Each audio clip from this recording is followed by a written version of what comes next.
Okay, so we have a dam that's shaped in a trapezoid. Oh. Okay, we have the total height is h, the bottom length is b, top length is t, and then the water line is little h. So we know that pressure is equal to force over area, or force is equal to pressure times area. Okay, now the angle is constant no matter what. So since the shape of the dam doesn't change, we can solve for the angle, and that'll be the same for both shapes of these triangles. So we can do the tangent of theta is equal to t minus b over 2, which is basically the length of right here, and then it's t minus b, and then there's 2 of them, so we divide by 2, over h. Okay, well, this gives us theta is equal to the inverse tangent, or arctangent, of t minus b over 2h. Okay, so then with this, we can solve for, we're going to give this length x, because it'll change as it rises. So we can do the tangent of theta, or in this case, theta equals the inverse tangent of t minus b over 2h, equals x over h. X over h. And then we solve for x. And notice that the tangents cancel out, so you're left with t minus b over 2h equals x over little h, and then equals x is equal to h times t minus b all over 2h.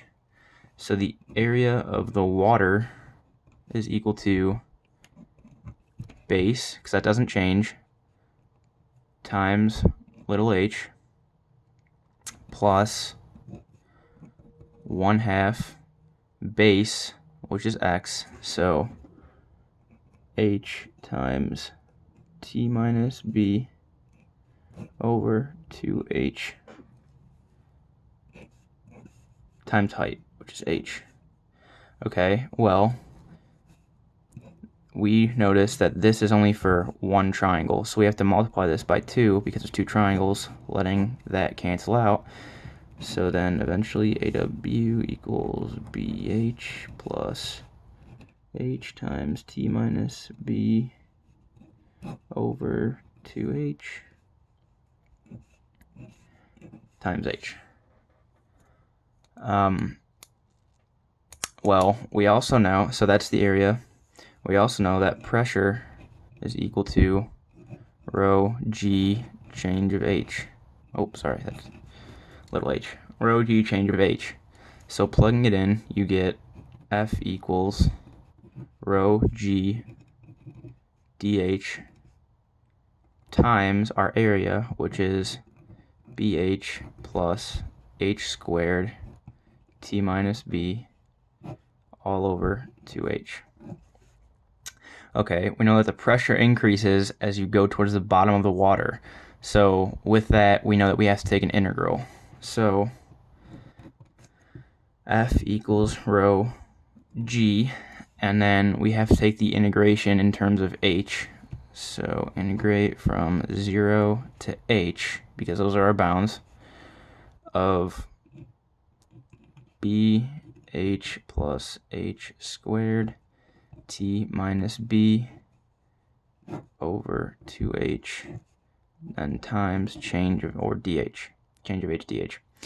Okay, so we take the integral, giving us equals F equals rho g all times h cubed, I'm flipping it, h cubed times t minus b over 6h plus h squared b over 2, and then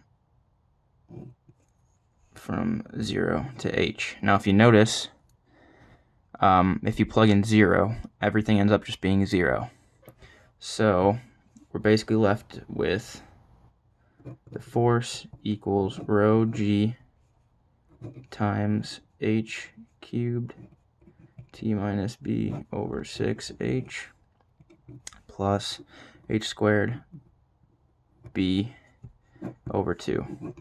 This would be your final answer.